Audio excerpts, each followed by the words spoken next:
감사합니다. 오늘 우리에게 주신 말씀 여호수아 5장입니다. 여호수아 5장 1절로 5절까지 보겠습니다. 구약 성경 325면에 있습니다. 여호수아 5장 1절로 5절의 말씀 우리 한 절씩 교독하지요. 요단 서쪽에 아모리 사람의 모든 왕들과 해변의 가나안 사람의 모든 왕들이 여호와께서 요단 물을 이스라엘 자손들 앞에서 말리시고 우리를 건너게 하셨음을 듣고 마음이 녹았고 이스라엘 자손들 때문에 정신을 잃었더라.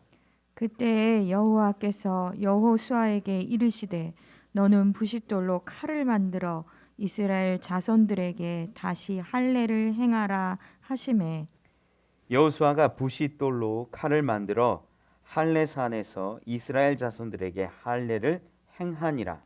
여호수아가 할례를 시행한 까닭은 이것이니 애굽에서 나온 모든 백성 중 남자 곧 모든 군사는 애굽에서 나온 후 강야길에서 죽었는데 함께 읽지요. 그 나온 백성은 다 할례를 받았으나 다만 애굽에서 나온 후 광야 길에서 난 자는 할례를 받지 못하였습니다. 아멘. 아멘. 아멘. 할렐루야. 옆에 있는 분들하고 인사 한번 하시죠. 잘 오셨습니다. 환영합니다. 이렇게 얼굴 본다는 건요, 건강하다는 의미예요. 건강하다는 의미. 회복되었다. 아직 안 걸렸다. 뭐 이런 아직 건강하다는 의미입니다.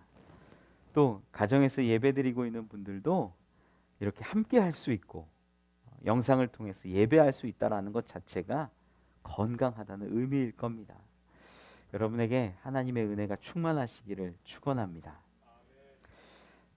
제가 개척 처음에 했을 때 카페교회 이렇게 1층에 14평 카페에서 이렇게 시작했을 때 정말 장사가 안 됐어요.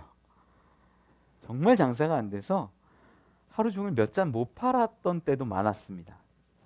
그런데 어느 날 하루는 손님이 오셨는데 굉장히 말끔하게 생기고 이렇게 수트를 좀 적당하게 꾸며 입으신 멋있는 분이에요.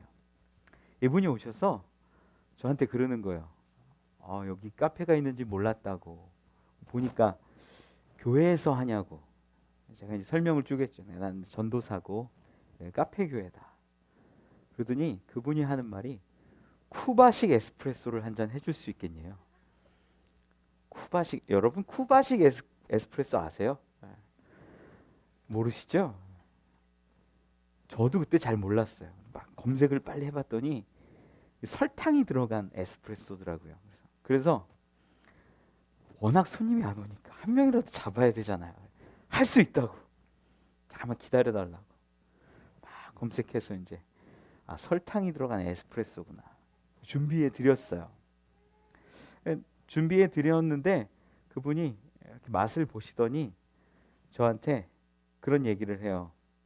가끔 여기 소래포구 일 때문에 좀 오는데 여기 올 때마다 카페에 들릴 테니까 자기가 10만 원 선결제를 하겠다고 그래요. 10만 원 선결제를 할 테니까 올 때마다 이렇게 커피도 먹고 그렇게 해달라고. 하루에 2만 원 팔 때도 많았던 때거든요 그때. 근데 10만 원이면 얼마나 큰 돈이에요 그때 당시 제 마음에. 그래서 10만 원 선결제를 한다고 얘기했을 때 귀를 의심했는데 정말로 카드를 내더니 결제를 하라는 거예요. 10만을 처음 긁어봤어요 그때 제가. 카드 결제를. 이야, 카페에서 10만 원 결제하는 사람이 이 세상에 있구나. 나중에 알게 된 건데요. 쿠바식 에스프레소 만드는 방법이 어떤 거냐면 설탕에다가 에스프레소를 먼저 약간 받아서 그걸 막 녹여요. 거품처럼 크림처럼 만드는 겁니다. 따뜻한 에스프레소 약간이랑 설탕이랑 막 섞어요. 그리고 나서 에스프레소를 부어서 나가는 거예요. 실제로 먹어보면 맛이 좀 달라요. 훨씬 더 그 설탕을 녹인 것이 부드럽고 달콤한 향미, 풍미가 더 잘 올라와요. 저는 대충 만든 거잖아요. 쿠바식 에스프레소는 아니잖아요. 이제 그분 나중에 생각을 해보니까 야, 이분이 제가 민망할까봐 아무 말 안 했을 수도 있겠다. 그리고 어쩌면 조금 잘못 나온 메뉴인데도 불구하고 기뻐하면서 선결제를 10만 원을 해줬잖아요. 저한테는 그 10만 원이 정말 큰 힘이 됐습니다. 사실 그 10만 원 돈보다 더 큰 기쁨이 뭐였냐면 다음에 내가 또 오겠다라는 약속이었어요. 이분이 10만 원씩 결제를 했으니까 계속 올 거 아니에요. 10만 원어치 쓸 때까지는 계속 올 거 아니에요. 그게 저한테는 기쁨이더라고요. 그 10만 원 금액보다 누가 와서 고생합니다. 자, 선교에 쓰십시오. 10만 원 주는 것보다 10만 원 결제하고 매번 찾아와 주는 그것이 저에게는 얼마나 큰 위로고 힘이고 은혜였는지 몰라요. 그분이 마지막에 나가시면서 했던 말이 기억이 나요. 힘내세요. 아마 신앙을 가지신 분이지 않을까. 제 그때 이제 개인적인 감정으로 야, 하나님이 보내신 분 같다. 이런 마음까지도 들었습니다. 진짜 하나님의 은혜는요, 지금 우리 손에 주어지는 것보다 우리에게 주시는 확실한 약속의 말씀인 줄 믿으시기 바랍니다. 우리에게 주실 수 있어요. 10만 원도 주시고 1000만 원도 주시고 집도 주시고 자동차도 주시고 직장도 주시고 내게 필요한 모든 것을 주실 수 있어요. 그런데 더 큰 기쁨이, 더 큰 은혜가 뭐냐면 내가 너에게 분명히 반드시 줄게라는 약속이라는 거예요. 하나님의 약속이 은혜입니다. 내가 너를 안다. 내가 너의 이름을 안다. 내가 너로 큰 민족을 이루게 하겠고 너를 이끌어 하나님의 나라로 이끌겠다. 내가 너를 구원하겠다. 이 약속이 우리에게 물질적인 보이는 가치보다 더 크고 놀라운 은혜라는 것입니다. 저는 여러분들이 보이지는 않지만 확실한 분명한 그 은혜를, 약속을 바라보는 분들이 되시기를 소망합니다. 오늘 본문을 보면요,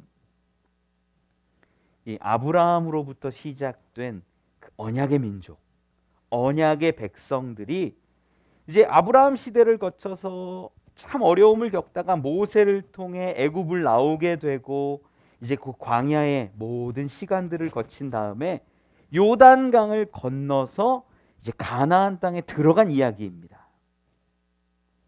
여호수아 오늘 5장을 보고 있는데 3장 4장은 요단을 건너는 장면이 나와요.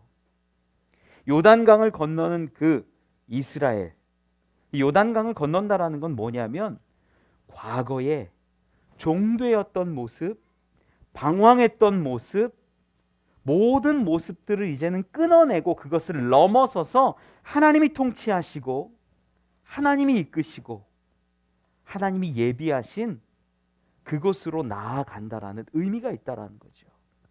요단을 건넌다라는 건 그렇게 과거의 모든 것들을 끊어내고 새롭게 들어가는 하나님의 은혜를 보게 하는 것입니다. 이 요단을 건너 가나안에 들어갔다라는 것은요, 아브라함 때부터 시작된 하나님의 약속이었어요. 이 모세를 통해 또 여호수아 시대에 이르러서 그 약속이 실현되는 장면, 그 모습이 오늘 본문이라는 것이죠. 그런데 오늘 본문에 보면 2절 말씀에 다시 할례를 행하라 이런 말씀을 하세요.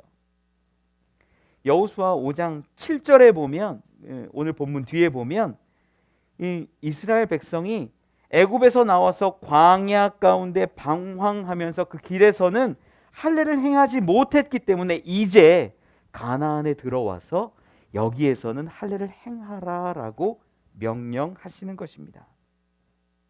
할례를 행한다는 건 하나님의 약속, 하나님의 언약 안에 들어온다라는 것을 의미해요. 이 아브라함에게 할례를 명령하시거든요. 하나님과 아브라함 사이에 있었던 약속이 할례의 약속입니다. 하나님이 아브라함에게 약속을 하신 것들이 내가 너에게 자식을 주겠다, 자녀를 주고 그 자녀, 너와 너의 자녀를 통하여서 너의 후손들을 통하여서 정말 하늘에 셀 수 없는 별처럼 만들고 이 나라를 너에게 주겠다, 이런 약속들을 하세요.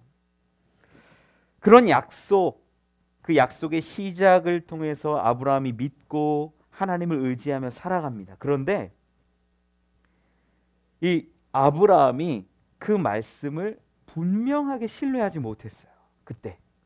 그러다 보니까 하나님이 자녀를 주신다고 그랬는데 자녀가 없으니까 그가 세운 방법이 아내의 여종을 통해서 자녀를 얻는 거였습니다. 실제로 그렇게 해서 이스마엘이라는 아들을 낳지요. 그런데 그렇게 자기의 방법으로 자녀를 낳았을 때 하나님이 침묵하세요. 하나님이 오랜 침묵을 시간을 거친 다음에 창세기 17장이 되어서 이제 다시 아브라함에게 나타나셔서 말씀하시는데, 그때 17장 1절에 기록한 것이 나는 전능한 하나님이라 너는 내 앞에서 행하여 완전하라, 이 말씀을 주세요. 그리고 할례를 명하시는 거예요. 우리가 할례의 의미를 좀 알면 좋겠어서 말씀을 드리는 건데, 할례를 명령한다라는 건, 할례가 실제로 어떤 거냐면 남성의 그 성기의 표피 일부분을 잘라내는 거예요. 굉장히 아프고 그 당시로서는 수술에 가까운 일일 겁니다. 그런데 이 일을 하는 이유가 뭐냐?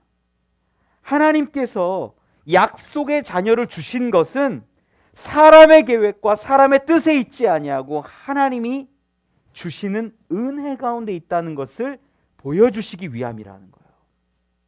아브라함은 자기의 계획, 자기의 방법으로 자녀를 낳았습니다. 이스마엘을 낳았어요.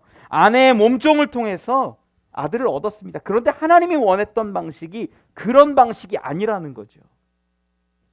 너 완전해라, 나를 믿고 의지해라, 내가 약속하지 않았니? 너에게 자녀를 준다고 말하지 않았니?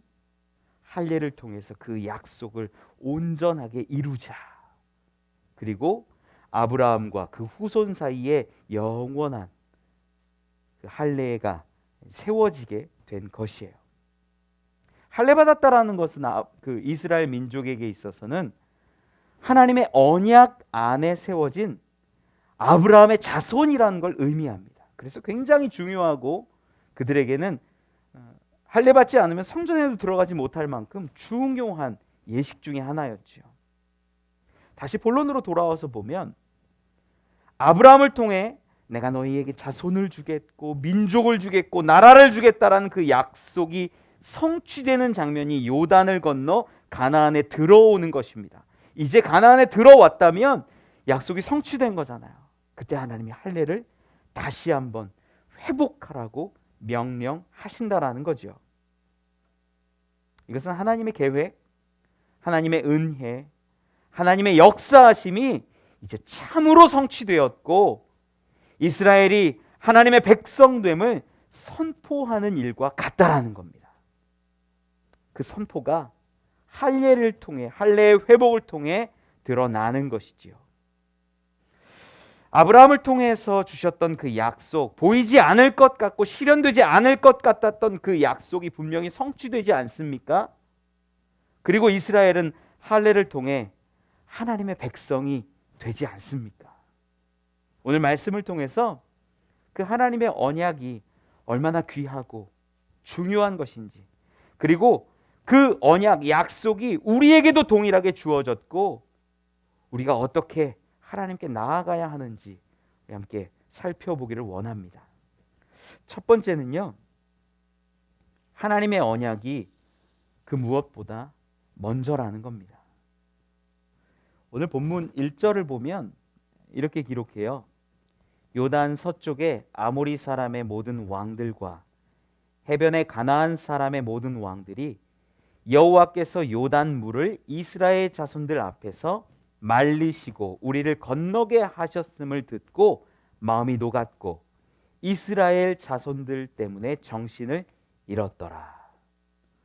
아모리 사람의 모든 왕, 가나안 사람의 모든 왕들이 두려워했습니다. 요단의 물을 말리고 백성이 건너왔기 때문에 두려웠다라는 거죠. 그런데 이 아모리 사람들이나 가나안 사람들, 이 왕들의 마음이 높고 두렵고 무서워했던 건 오늘 본문에만 드러나는 게 아니에요. 사실 여호수아 1장에 보면 기생 라합의 고백을 통해서도 저들의 마음이, 저들의 간담이 녹았다라는 것을 우리는 보아요. 여호수아 1장 9절 10절에 이렇게 기록합니다. 이 땅을 너희에게 주신 줄을 내가 아노라. 우리가 너희를 심히 두려워하고 이 땅 주민들이 다 너희 앞에서 간담이 녹나니 이는 너희가 애굽에서 나올 때에 여호와께서 너희 앞에서 홍해의 물을 마르게 하신 일과 너희가 요단 저쪽에 있는 아모리 사람의 두 왕 시혼과 옥에게 행한 일 곧 그들을 전멸시킨 일을 우리가 들었음이니라. 이 라합의 이야기를 듣고 보니까 이미 여리고 사람들부터 시작해서 가나안의 수많은 족속과 민족과 왕들이 간담이 높고 두려워할 정도였다라는 거예요. 여호와 하나님의 일을 이미 저들이 들어서 익히 알고 있었다라는 거예요. 심지어 홍해를 가른 일까지도 저들이 듣고 두려워하지 않습니까? 아모리 왕 시온과 옥을 전멸시킨 것들도 들었습니다. 두렵고 간담이 녹을 만한 상황인 거죠. 그런데 오늘 본문에 보면 저들은 마음이 녹았고 정신을 잃었다 기록하지요. 저들도 정보력이라는 게 있어서 라합의 말처럼 다 알았어요. 근데 요단을 건너온 것을 보고 더 두려워하고 더 마음이 녹고 정신을 잃었다라고 기록합니다. 이때가요, 이 여호수아를 가만히 읽어보면 요단강이 범람할 때예요. 추수할 때가 이르러서 강이 넘치는 때라서 강이 넘치면 습지처럼 되고 그 폭이 굉장히 넓어집니다. 강이 깊다기보다는 넓은 강이 되고 그 강을 지나오는 것은 굉장히 어렵습니다. 그것도 지금 이스라엘 민족이 얼마나 됩니까? 한 200만 가까이 되는 어마어마한 인구라는 거예요. 그 가운데는 노인도 있고 어린 아이도 있고 수많은 가축들도 있었을 겁니다. 200만이나 되는 숫자가 강을, 그 넓고 큰 강을 건너온다라는 건 현실적으로 쉽지 않습니다. 어쩌면 가나안 사람들, 여리고 성에 있는 사람들은 두려워하면서도 마지막 보루처럼 여겼던 것이 요단강일 수도 있어요. 야, 어떻게 요단강을 또 건너올까?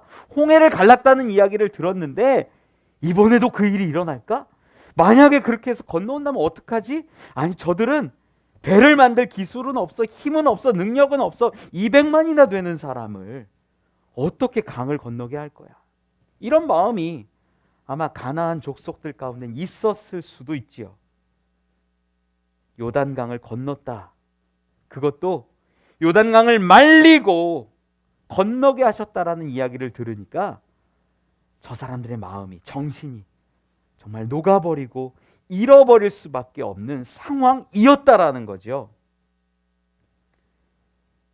몇몇 군사는 올지언정, 혹시 정탐군 몇 명은 들어올지언정 모든 민족이, 모든 백성이 들어올 것은 이 여리고 사람들, 가나안 사람들 꿈에도 생각하지 못할 수 있습니다.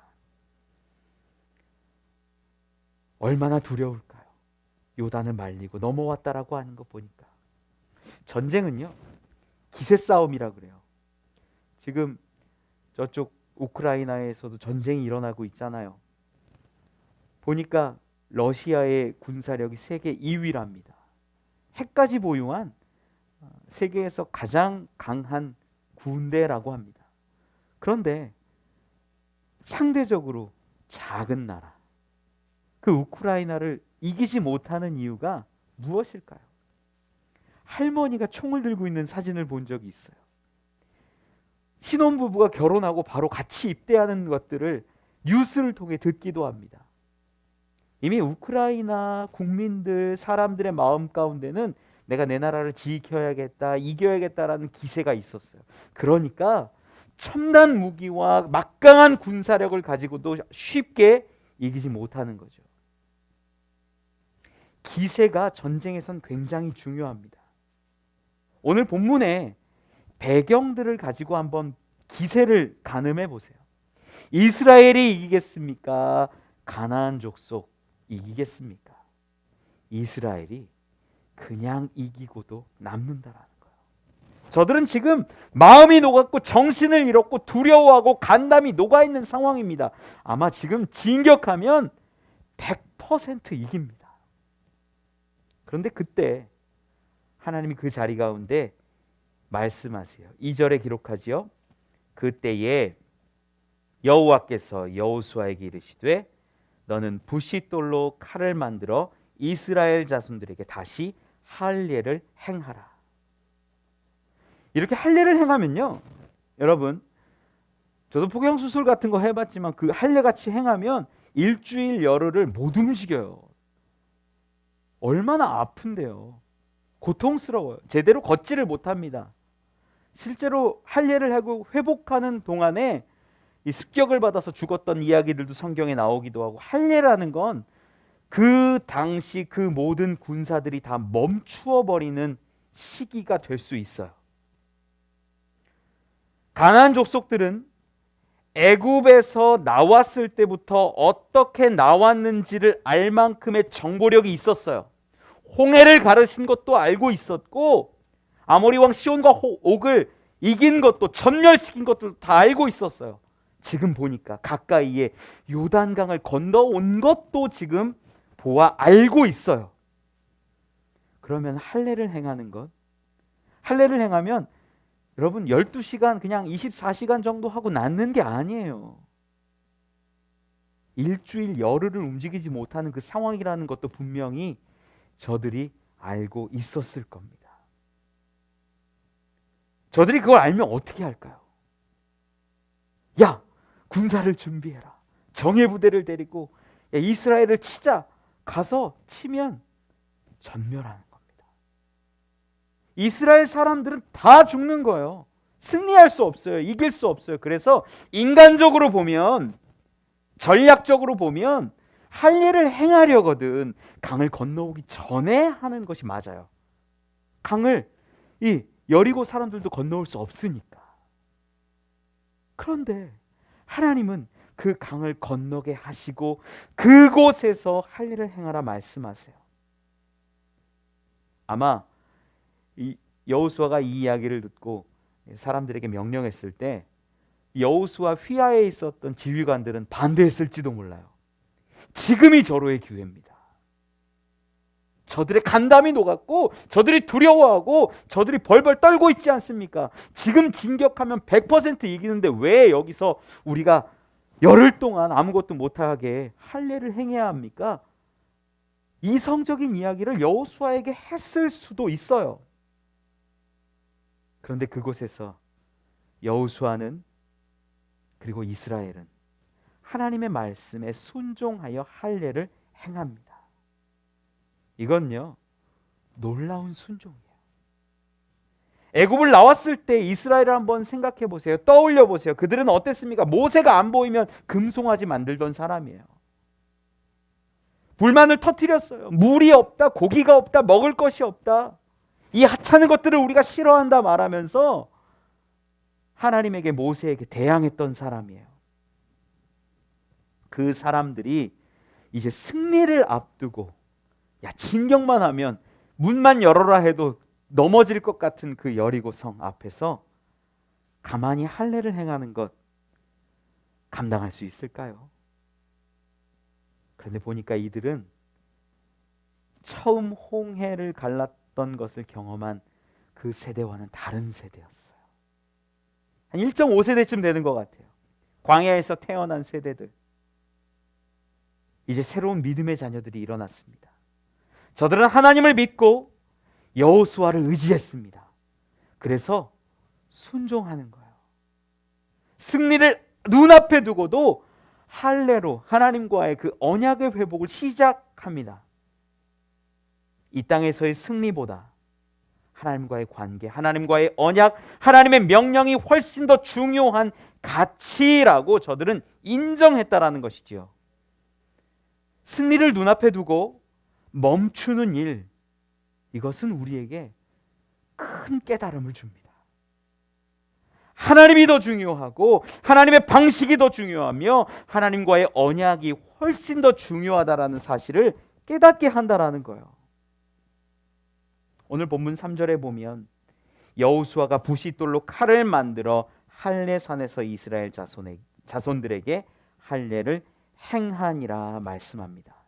저들은 승리를 목전에 두고 승리를 자기의 힘과 능력으로 쟁취하지 않았습니다.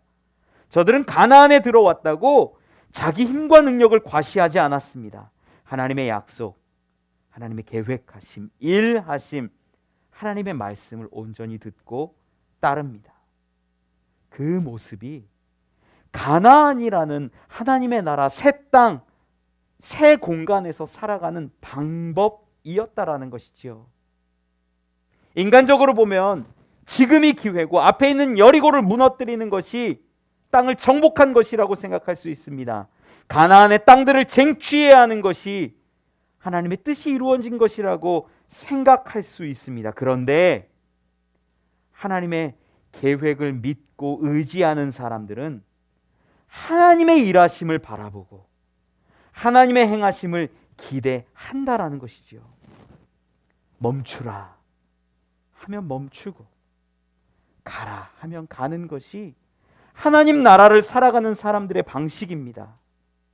그렇게 했더니 여리고와 싸우지도 않고 그 성벽을 말씀대로 돌고 함성을 외쳤을 때 그 성벽이 무너지는 놀라운 능력을 경험하는 것 아니겠습니까? 언약이 놀랍게 성취되는 거지요. 만약 저들이 말씀을 안 듣고 칼을 가지고 무장하여 나갔다면 승리했을 수도 있습니다. 하지만 하나님의 방법으로 싸우지 않고 승리하는 그 놀라운 기적은 경험하지 못했을 것입니다. 분명하게 우리가 순종할 때, 하나님의 뜻을 따라 행할 때 하나님이 일하시는 것들을 발견할 수 있습니다. 여러분, 아브라함이 이 하나님을 경외해야 하는 것이 분명하게 드러난 장면이 언제인 줄 아십니까? 그가 그의 아들 독자 이삭을 하나님께 제물로 바치려 할 때입니다.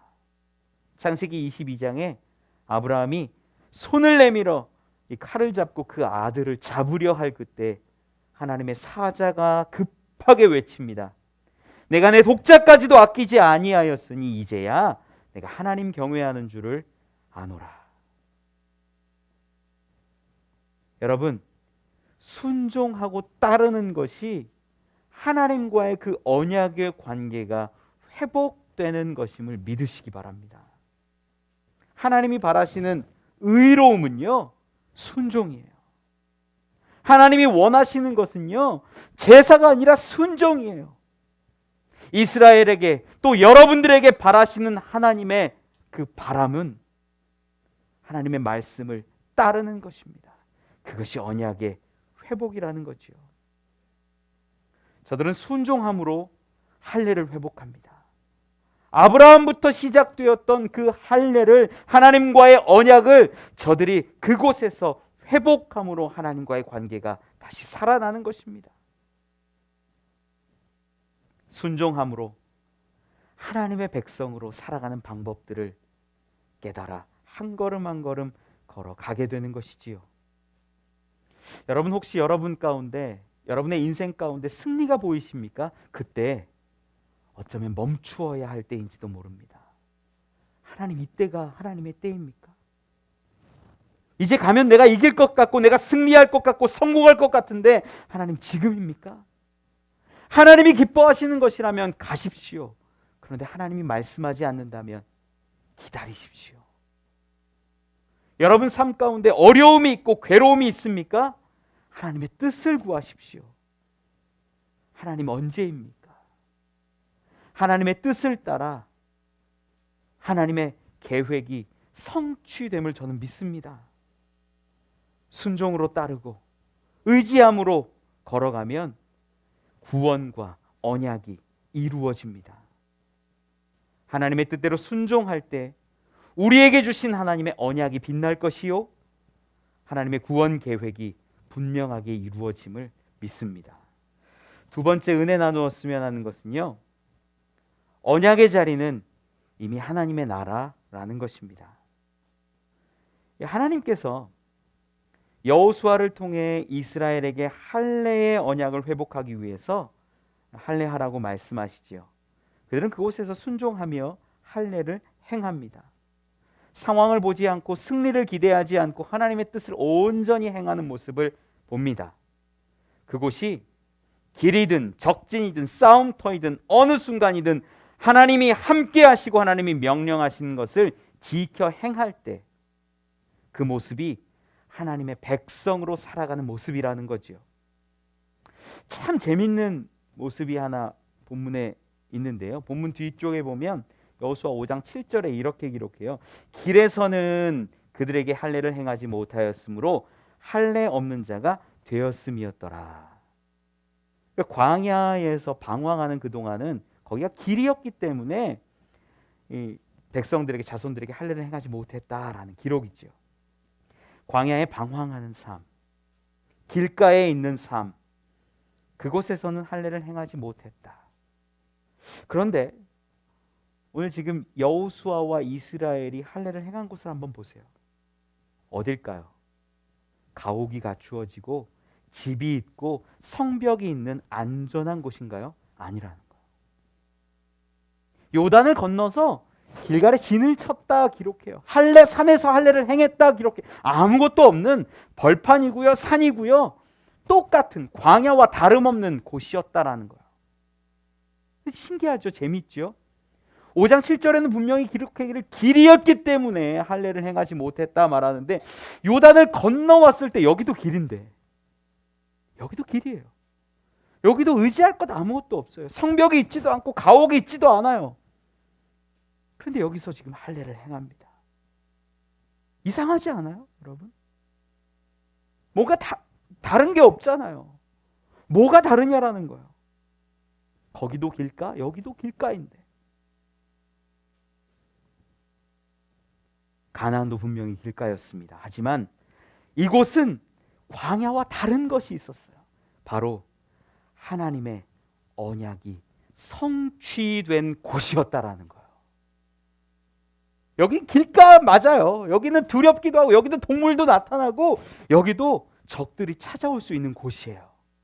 광야와 다를 거 하나 없어 보입니다. 그런데 여기는 하나님이 예비하셨고, 하나님이 약속하셨고, 하나님이 그 백성들에게, 민족에게 성취하고자 예비하신 공간이었다라는 거예요.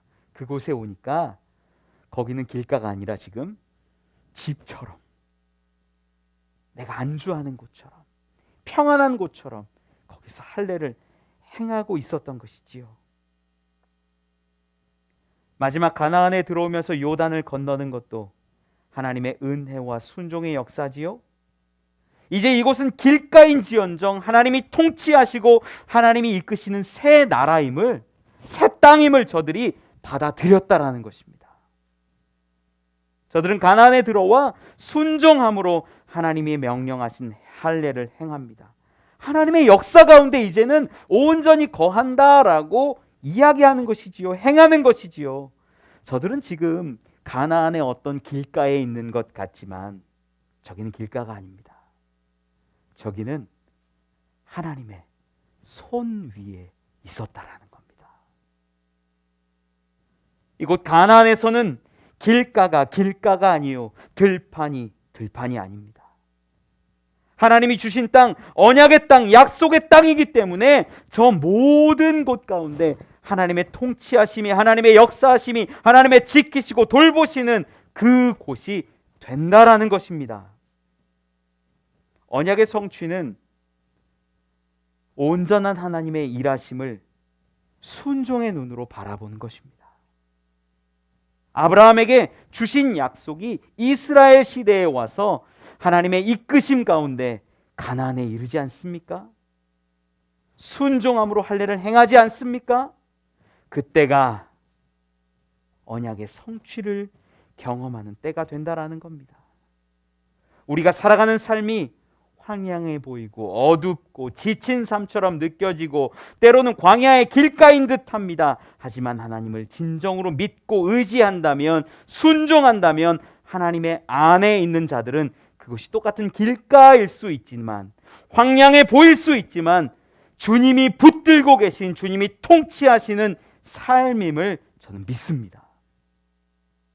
이것이 길가에서도 약속을 지켜 할례를 행할 수 있는 믿음이었어요. 우리에게도 똑같이 할례를 명령하십니다. 지금 이스라엘에게만 여호수아를 통하여서 할례를 명령하신 것뿐만이 아니라 지금 시대를 살아가고 있는 우리에게도 하나님이 할례를 명령하세요. 로마서 2장 29절에 할례는 마음의 할지니, 예수 그리스도를 믿고 의지하는 모든 사람들에게 그 마음 가운데 할례를 행하라고 분명하게 선포한다라는 겁니다. 여러분, 순종함으로 주를 의지하고 바라보며 주님 앞에 나아갈 때 우리 삶에 우리 주 예수 그리스도께서 이루신 그 십자가 보혈, 십자가 공로의 구원의 놀라운 역사가 언약의 성취로 우리에게 다가옴을 저는 믿습니다. 하나님을 믿고 순종하는 자에게는 지금 이 땅의 황량함과 어려운 상황들이 길가처럼 느껴질 수 있지만 두렵지 않습니다. 하나님을 믿고 의지하기에 우리의 삶은 하나님의 통치 가운데 있고 이곳은 하나님이 역사하시는 공간이 되기 때문입니다. 우리가 있는 이곳은 믿음으로 나아갈 때 길가가 아니라 하나님의 집이 됩니다. 황량함이 아니라 은혜로 가득한 공간이 됨을 저는 믿습니다. 여러분, 마음의 할례를 함으로 내 삶의 모든 것들이 주의 계획 가운데 있다, 주의 은혜 가운데 있다 믿고 의지하며 나아가는 자들이 되시길 바랍니다. 그때 하나님이 온전케 하십니다. 구원하시고 그 약속을 이루시고 우리를 살려내십니다. 우리가 순종함으로 내 마음 내 뜻을 꺾고 잘라내고 하나님 말씀에 순종할 그때 우리가 살아가는 모든 공간은 하나님의 집이 되고 하나님의 나라가 되며 하나님의 통치하시는 곳이 됩니다. 우리 주 예수 그리스도 그 십자가의 은혜가 우리에게 구원의 성취로 은혜의 열매로 다가옴을 믿습니다. 말씀을 맺습니다. 저희 아내가 금요일이 되면 중보 기도를 하러 이 교회 이곳으로 옵니다. 그러면 저는 아이 셋을 제가 데리고 있어요. 남자아이 셋을 데리고 씻기고 재우는 것까지 이제 제가 합니다. 아이들하고 재울 때 쉽지 않아요. 아이들은 항상 더 놀고 싶어 하고, 자자 그러면 갑자기 배고프다 그러고, 물 먹는다 그러고, 별의별 상황들이 일어나요. 어르고 달래고 협박도 해보고 별의별 일들을 다 합니다. 그러다가 제가 생각한 방법이, 야, 아빠가 재미난 얘기 해줄게, 누워. 아빠가 재미난 얘기 해줄게, 누워. 그래서 꼬셔가지고 누웠어요. 아이들을 딱 눕히고 재미난 얘기를 해줘야 되는데, 요즘 유치원이나 학교에서는 웬만한 동화는 다 읽었어요. 그래서 야, 너네 금도끼 은도끼 알아? 아, 당연히 알지. 그거 싫어. 야, 너 뭐 도깨비 방망이 얘기 알아? 다 알아. 싫어. 그러다가 제가 했던 방법이 뭐냐면 구연 동화입니다. 금도끼 은도끼 얘기를 하는데 다이아몬드 도끼를 하나 더 넣어서 제가 막 만들어내는 거예요. 이야기를 막 한 20-30분을 재미있게 해주면 엄청 좋아하는 거예요. 그때 지어서 합니다. 다시 하라면 기억이 안 날 만큼 어려워요. 근데 아이들이 너무 좋아하는 거예요. 그래서 2번, 3번 해주고 뭐 이제 벌써 꽤 되니까, 오래 하니까 이제 저희 둘째 아이 같은 경우에는 수요일부터 기다려요. 금요일이 언제야? 아빠가 이야기해 주는 날인데 기대돼.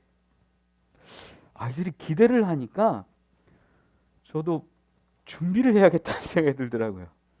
어느 날 흥얼흥얼 거리다가 그 개구리 왕눈이 노래를 불렀어요.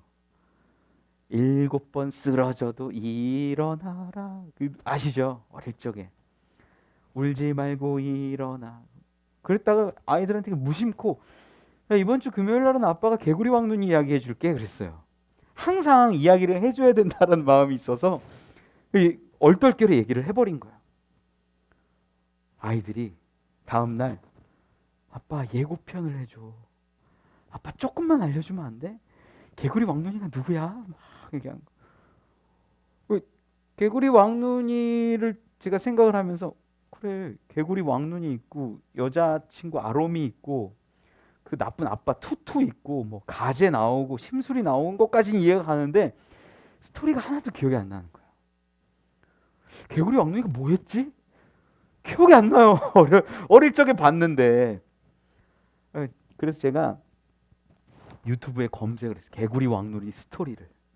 뭐냐. 요즘에 참 좋아요. 개구리 왕눈이가 있더라고요. 그걸 보고 있는 거예요. 제가 애들한테 얘기해 주려고. 저 무슨 이야기가 거기 있었지? 기억이 하나도 안 나니까 영상을 보고 있는 거야. 이런 모험이 있었구나. 이런 스토리가 있었구나. 그걸 본 다음에 아이들에게 얘기해 주는 거야. 개구리 왕눈이 얘기해 줄게. 누워봐. 조잘. 제잘. 애들 막 재밌어서. 그 이야기 뭐 그대로 하지 않습니다. 제가 막 다 바꿔서 해요. 근데 어떤 스토리인지 전혀 몰라가지고 본 거예요. 아이들이 즐거워합니다. 행복해합니다. 저는 아이들에게 약속한 건 지켜야 된다라고 생각을 해요. 지키지 못할 거면 안 하는 게 낫죠. 약속은 분명히 지켜지는 것입니다. 특별히 부모가 자녀에게 한 약속은 지켜지지 않습니까? 그렇다면 우리 하나님의 약속은 어떠하신지 한번 생각해 보십시오. 아브라함에게 한 약속이 아브라함 보기에는 지켜지지 않을 것 같지만 내 자식이 어찌 하늘의 별과 같아질까 생각하지만 셀 수 없을 만큼 많아진 그 자식들을, 민족을, 나라를 보게 되지 않습니까? 여호수아의 때에 분명히 이루어지고 아브라함으로부터 시작된 그 할례의 언약이 지켜지고 있지 않습니까? 우리에게도 그 약속은, 그 언약은 분명히 유효함을 믿으시기 바랍니다. 우리의 마음의 할례를 통하여 우리 주 예수 그리스도를 믿고 의지하고 하나님의 말씀에 순종할 때 우리는 하나님 나라에 이르는 자들이 될 것입니다. 구원이 우리 가운데 임하고 부활의 주인공들이 될 것을 믿습니다.